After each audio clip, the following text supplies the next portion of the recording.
Mesdames, Messieurs, bonsoir et bienvenue aux 20h de la télévision du Burkina. À la une de l'actualité ce soir, le feuilleton sur la vente de migrants en Libye se poursuit. C'est au tour de la Libye de réagir face à l'indignation généralisée.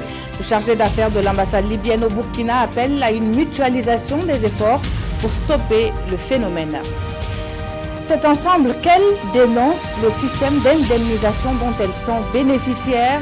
Les populations affectées par la construction du barrage de Samandeni prennent l'opinion publique à témoin. Elles crient à une politisation de cette opération d'indemnisation. Alors que les députés étaient réunis pour débattre de la procédure qui devait conduire à sa destitution, le Parlement a annoncé la démission de Mugabe. C'était à travers une lettre signée du président zimbabwéen élu par le président de l'Assemblée nationale. Bienvenue à tous. Ram Ouedraogo est le nouveau vice-président mondial des Verts. Il est allé porter l'information au président du Faso avec Roch Kaboré, l'ex-président du Rassemblement des écologistes du Burkina, a également échangé sur des sujets d'actualité.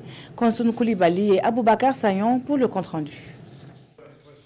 Élu le 11 octobre dernier comme vice-président mondial des Verts par le Global Green, le rassemblement de tous les écologistes et mouvements verts des 5 continents, Ram Ouedraogo est venu officiellement donner la nouvelle au président du Faso.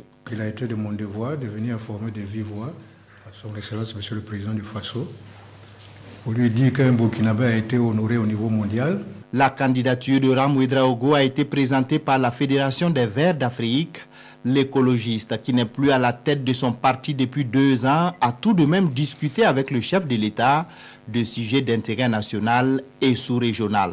Nous avons aussi parlé de paix, de tolérance, de pardon, de solidarité, d'unité et de réconciliation au Burkina Faso. Au niveau régional, sous-régional, j'ai déploré les attaques répétées des terroristes contre notre pays et contre des pays aussi de la sous-région. Donc, nous avons ensemble déploré ça.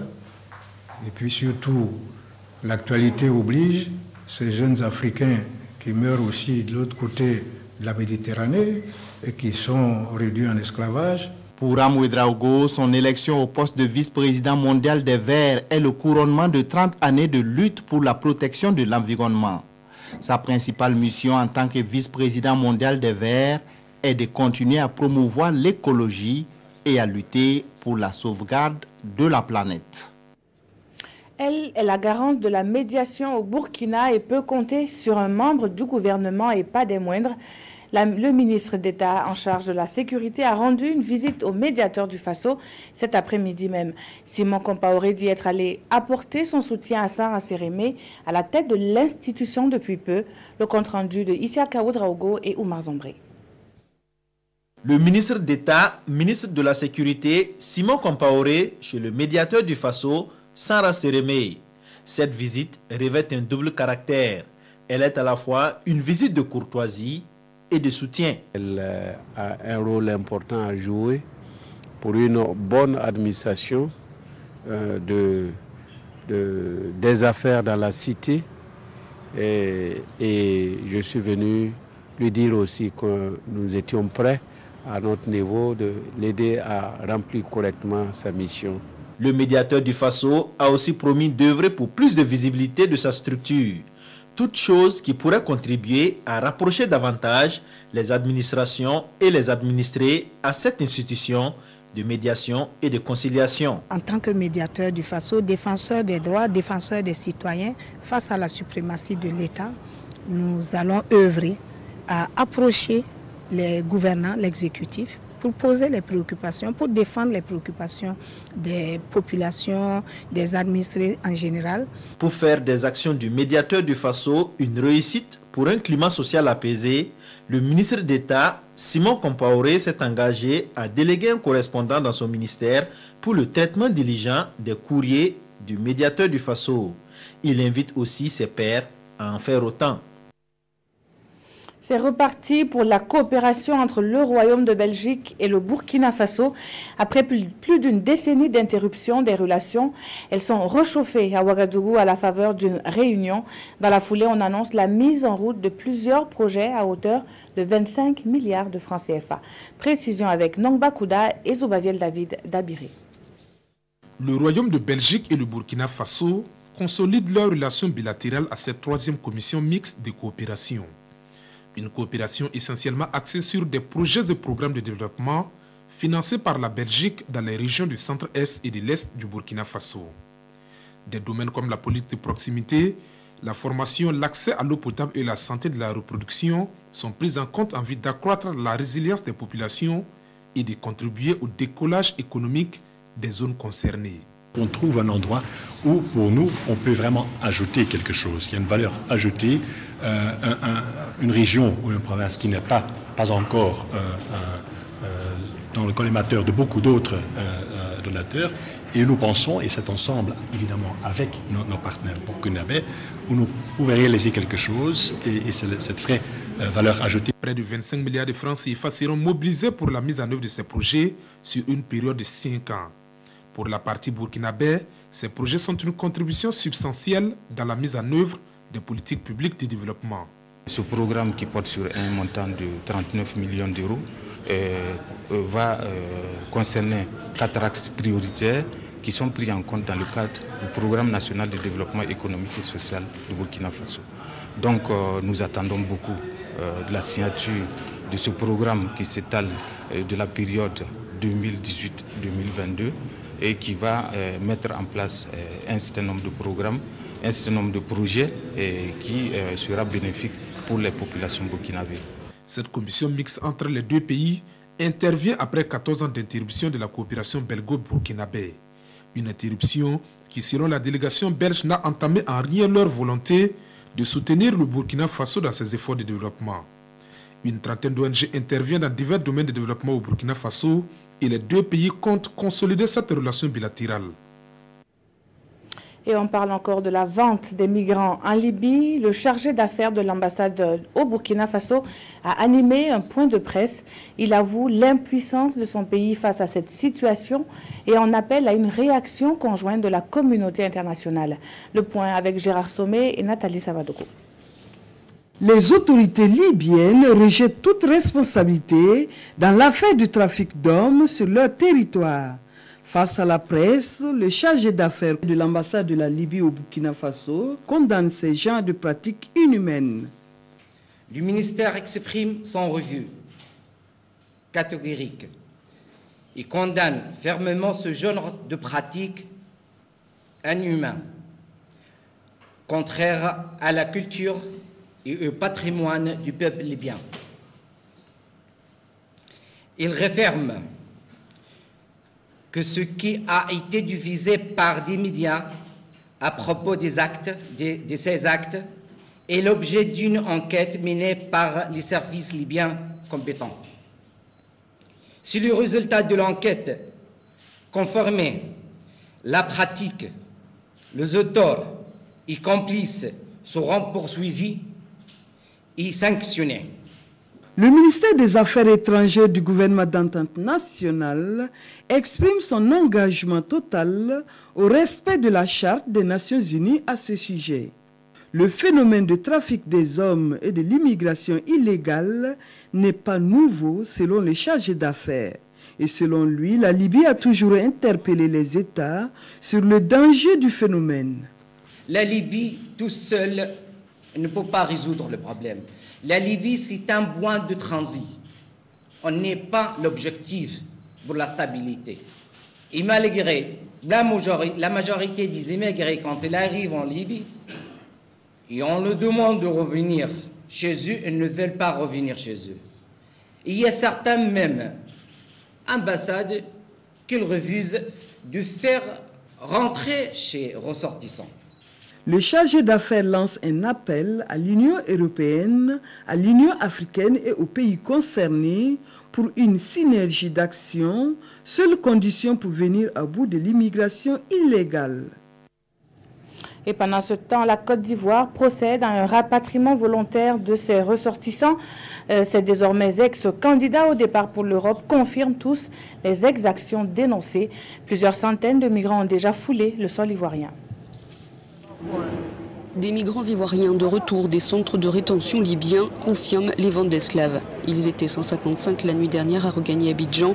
Partis pour rejoindre l'Europe, ils ont souvent été abusés par des passeurs et bloqués par les autorités libyennes. Le gouvernement ivoirien rapatrie régulièrement des migrants en difficulté depuis 2015. Mais depuis la publication d'un reportage de la télévision américaine CNN sur des marchés aux esclaves en Libye, ces retours et les témoignages ont un tout autre impact. On voit les Africains là-bas. C'est la vérité. C'est la vérité. On vend l'homme là-bas. Même un enfant de 15 ans libyen, il est dans sa voiture, il a arme, il vient te kidnapper, ça te vend à 200 dinars, 100 dinars. Après encore l'autre aussi, c'est revend. Ça c'est la vérité. Pour le directeur des Ivoiriens de l'extérieur qui travaille depuis des années dans ce contexte, ces marchés aux esclaves ne sont pas une nouveauté, loin de là. Ils ont mené des campagnes de sensibilisation auprès des populations. C'est un secret de polichinelle, c'est-à-dire que beaucoup de personnes savent ce qui se passait en Libye. Dans nos campagnes de sensibilisation en Côte d'Ivoire, nous avons régulièrement parlé de la question de l'abus des migrants et des abus dont sont victimes majoritairement les femmes. Et nous avions insisté pour que nous comprenions aussi dans nos pays qu'il est grand temps que nous ouvrions les yeux et que nous comprenions que la migration irrégulière, ce n'est pas seulement des drames de la mort, c'est d'autres drames. Après l'apparition du reportage, des manifestations ont été organisées devant les ambassades libyennes à Paris, Bamako, Conakry, etc. Le Burkina Faso a rappelé son ambassadeur en Libye. Tous les pays d'Afrique subsaharienne réagissent et attendent le résultat de l'enquête ouverte par Tripoli sur ces actes inhumains. Dans la suite de ce journal, un ras-le-bol formulé par les populations affectées par la construction du barrage de Samandéni. Elles dénoncent la manière dont se déroule le système d'indemnisation. Une conférence de presse a été animée à cet effet. Le point avec Drissa Traoré et Ahadi Sandamba. C'est une conférence de presse pour annoncer les journées anti-impérialistes et de solidarité avec le peuple en lutte d'Afrique. Organisé par un collectif de 7 organisations de la société civile dont le CGTB, le Manifeste des intellectuels africains pour la liberté, l'UGEP et l'ODJ, la journée se tient le 2 décembre prochain à Ouagadougou. C'est une journée qui coïncide avec le centenaire de la révolution bolchevique de 1917 que commémore l'ensemble des forces révolutionnaires du monde seront marquées à Ouagadougou par un grand panel public sur le thème la révolution bolchevique d'octobre 1917, leçons et perspectives pour les luttes émancipatrices des peuples. La venue du président français Emmanuel Macron au Burkina Faso s'est également invité à la conférence et le collectif compte dénoncer à l'occasion ce qu'ils appellent la politique française en Afrique. Les journées anti-impérialistes et de solidarité avec le peuple en lutte d'Afrique sont à leur 2e édition et les organisateurs veulent en faire une tribune de dénonciation de l'impérialisme et un moment d'éveil de conscience pour la jeunesse africaine. Vous l'aurez vous-même rectifié, il s'agissait plutôt d'un reportage de l'ODJ qui compte organiser la 2e édition des journées anti-impérialistes, un reportage de Tanga Kafando. Vous allez maintenant suivre le reportage annoncé tantôt sur le ras-le-bol des populations affectées par l'indemnisation du barrage de Samandéni. C'est un reportage de Ahadi Sandamba. C'est un point de presse à l'allure d'une assemblée générale. Nous sommes sur la place publique du site d'accueil de Sungalo-Daga 3. Ici, c'est une population remontée qui est sortie pour exprimer son ras-le-bol contre le système d'indemnisation des ménages affectés par la construction du barrage de Samandéni. À leur côté et comme porte-voix, la Maison des associations et mouvements pour le développement des hauts-bassins. Face donc aux journalistes, les conférenciers du jour ne sont pas passés par 4 chemins pour dénoncer ce qu'ils appellent la politisation du cadre de concertation. Nous avons constaté avec impuissance et consternation la transformation de ce cadre de concertation en un parti politique, compte tenu du positionnement de tous les membres du bureau de cette association sur les listes de candidature aux municipales de 2016. À cet effet, ces populations disent regretter déjà l'ancienne équipe dirigeante du P10. Et pour une sortie de crise dans les meilleurs délais, Khalifa Diop Milogo et ses camarades invitent les plus hautes autorités de ce pays à prendre leurs responsabilités. Nous recommandons la nomination d'un nouveau ministre de l'eau et de l'assainissement, la nomination d'un nouveau coordinateur du PEDIS, la mise en place d'une commission ad hoc d'appurement des l'étude, la compensation des populations affectées par la construction du barrage de Samandeni à un montant de 15 millions de francs CFA par ménage, l'attribution des parcelles sur les sites d'accueil à tous les jeunes de 18 ans, l'attribution des parcelles d'exploitation dans les périmètres aménagés. Sont présents à cette conférence de presse les représentants des populations issues de 9 villages affectés par la construction du barrage de Samandeni. Difficile d'accès à l'eau potable, au bois de chauffe, insuffisance de terres cultivables, ces images à elles seules suffisent pour traduire le calvaire de ses habitants sur les différents sites d'accueil. Le reportage que vous avez suivi hier sur la détresse d'un orphelinat dans la commune de Zignaré a fait réagir. Le ministre en charge de l'action sociale y a effectué une visite ce mardi avec un lot de matériel. Les images avec Gérard Sommet sur un commentaire de Estelle Judith Assogba.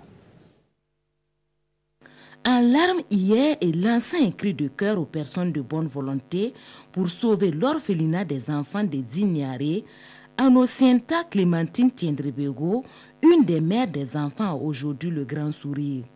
Mais je ne vais pas parler trop quoi. Tellement je suis content. Je suis content. Oui, mes larmes sont secs maintenant, je ne pleure plus. Un sourire partagé par l'ensemble des mères et pères des enfants et des enfants eux-mêmes. Pour cause, l'appel a été entendu. Les autorités gouvernementales, par l'entremise de la ministre en charge de la solidarité, volent au secours de ces enfants en détresse. Laure Zongoyen est venue les bras chargés de présents, composés de 13 tonnes de vivres et de matériel de survie. Un geste d'une valeur de près de 9 millions de francs CFA qui devrait améliorer les conditions de vie et d'études des pensionnaires. Aujourd'hui, nous sommes là pour témoigner à tous ces petits qu'ils ne sont pas des laissés pour compte et que personne ne sera laissé de côté parce que le Burkina a besoin de tous ses fils et de toutes ses filles pour un développement harmonieux de notre pays. Et aussi traduire à toute l'équipe d'encadrement toute notre solidarité, les encourager à redoubler d'efforts. Pour les premiers bénéficiaires, c'est un nouveau vent qui souffle sur ce centre en ce jour, car avant, ils se considéraient comme des orphelins de père et de mère, mais aujourd'hui, ils se disent rassurés car ils ne sont plus laissés pour compte. Le village d'enfants est tous heureux parce que nous avons gagné beaucoup de choses pour nous aider. Que le Seigneur vous aide aussi dans votre travail, que vous puissiez nous aider jusqu'à que nous devenons des hommes et des femmes. Le souhait de tous ici est que cet exemple soit suivi par d'autres personnes de bonne volonté. Une autre voix qui mérite d'être entendue, celle qui s'érige contre les violences faites aux femmes. Le Fonds commun genre mobilise ses membres et partenaires pour une semaine de sensibilisation et de plaidoirie.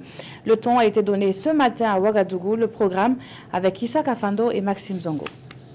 Faire le bilan de ses interventions sur le terrain et explorer les principales activités qui constitueront la trame de son prochain plan d'action, voilà l'objectif principal de cette semaine de mobilisation. Par cette initiative, le Fonds commun genre entend contribuer à souhait à la lutte contre la réduction des inégalités hommes-femmes au Burkina. Le Fonds commun genre, n'est-ce pas, aujourd'hui au Burkina, se positionne comme étant une plateforme d'acteurs d'origine diverses, provenant des ambassades, des ministères, des organisations de la société civile, n'est-ce pas, et qui apporte une véritable contribution dans la réduction des inégalités liées au genre et, n'est-ce pas, des iniquités qui s'expriment, comme on le sait, dans un contexte comme celui du Burkina, en défaveur des filles et des femmes. L'organisation d'émissions télé, des projections de films, des rencontres avec des acteurs engagés sont entre autres les principales activités au programme de cette semaine. Ce fonds a véritablement appuyé notre ministère à travers la mise en place d'une plateforme web sur les compétences féminines, à travers l'élaboration et également la soumission d'une loi qui a été adoptée déjà sur la lutte contre les violences faites aux femmes et la répression donc des auteurs. Et également, nous avons des soutiens multiformes. Le fonds commun genre qui a été mis en place au Burkina il y a de cela 12 ans est constitué à ce jour par les ambassades du Danemark, de la Suède, de la Suisse, de l'UNPA et de l'UNICEF. Partenaire technique, l'ONG Diaconia. À son actif, la mobilisation de plus de 6 milliards de francs CFA qui ont permis de financer 97 projets et programmes au Burkina. Un autre plaidoyer qui se mène en faveur de la promotion des énergies renouvelables. Cette promotion passerait par la formation des acteurs locaux et c'est la conviction d'une coalition d'OSC appuyée par OCADES Burkina. Les détails avec Martin Zerbo et Rachid Sawadogo. Des organisations de la société civile burkinabé et l'OCADES, l'organisation catholique pour le développement et la solidarité, met dans la main pour faire la promotion de l'énergie renouvelable au Burkina Faso. Soutenu par le ministère néerlandais des Affaires étrangères à travers le projet Voix pour le changement, cette coalition s'engage ici à Bobo-Dioulasso à faire le plaidoyer pour l'amélioration de l'accès des populations aux services de qualité en énergie renouvelable. Nous sommes dans des contextes où la problématique environnementale est d'actualité, ce qui fait que la question des énergies renouvelables est aussi d'actualité. Nous sommes engagés à apporter un changement qualitatif en matière d'accès à l'énergie renouvelable.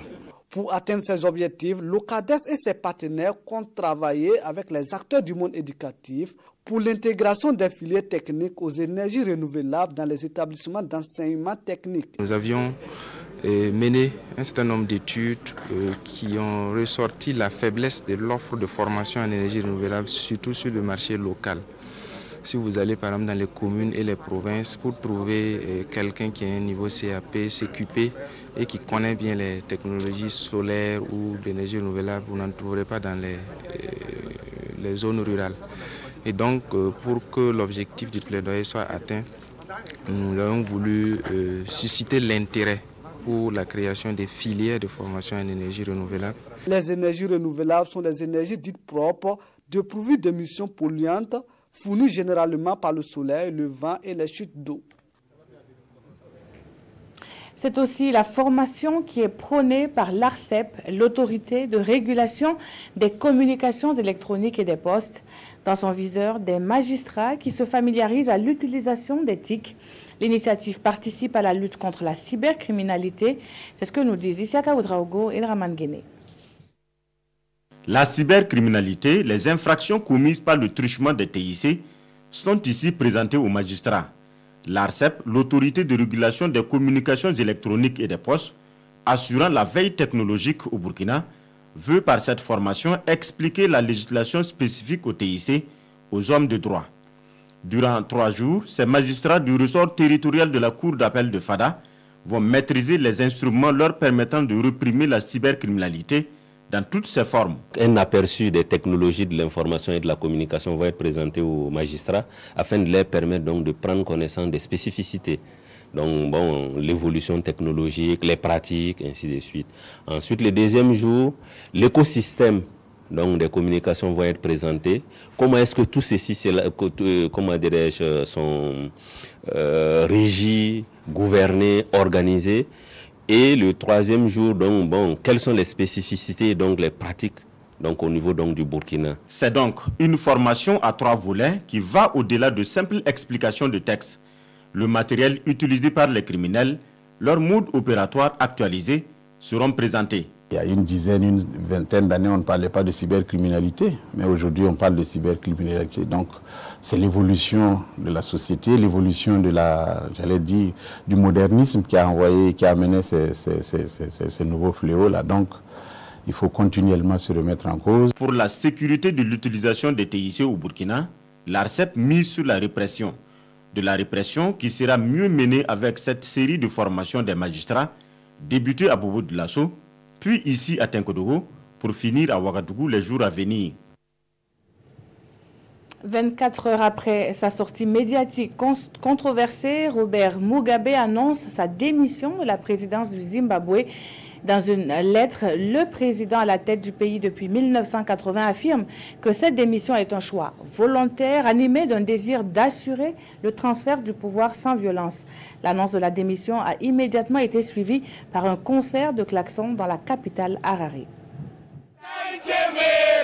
C'est dans une liesse spontanée que les habitants d'Harare ont accueilli la nouvelle.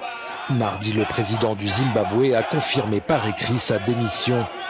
L'annonce du départ du plus vieux dirigeant de la planète a aussitôt été saluée par tout un peuple avec soulagement et un regain d'optimisme.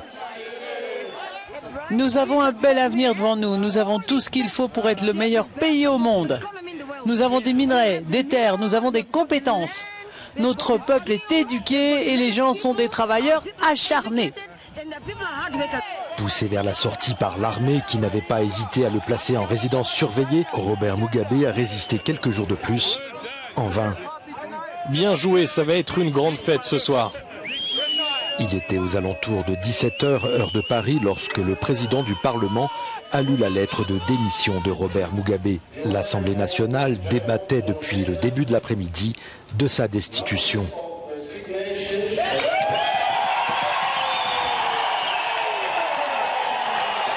Samedi, à l'appel des anciens combattants de la guerre d'indépendance, des dizaines de milliers de manifestants étaient déjà descendus dans la rue pour réclamer le départ de Mugabe.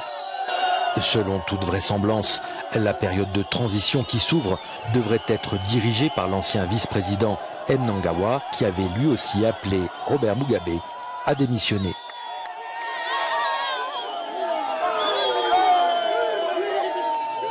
La situation des migrants en Libye, largement commentée par les journaux de ce 21 novembre.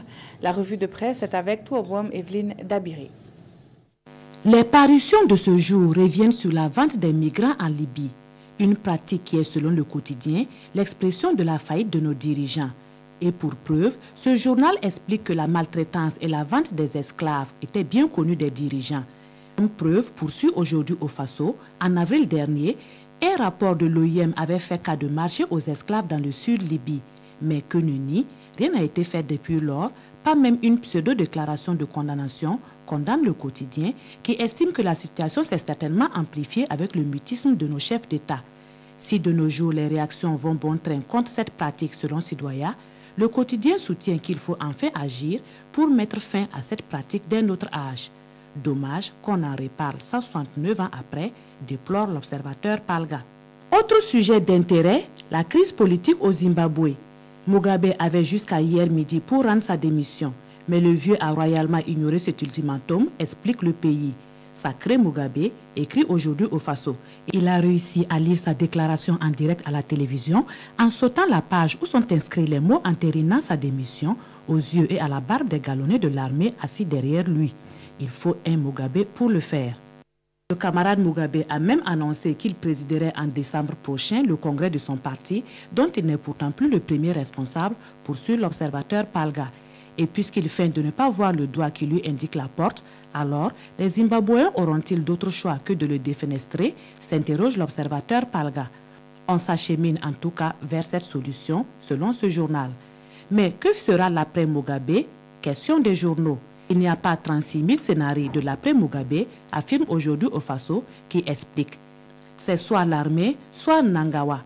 Mais ce serait le plus grand tort fait aux Zimbabwéens qui verront le système se perpétuer avec le remplacement de la peste par le choléra. Merci d'avoir suivi ce journal qui s'achève à partir de 21h. Vous avez rendez-vous avec Jean-Emmanuel Ouedraogo qui reçoit le ministre en charge de la communication dans l'émission Dialogue avec le gouvernement. Très bonne suite de programme sur la télévision du Burkina.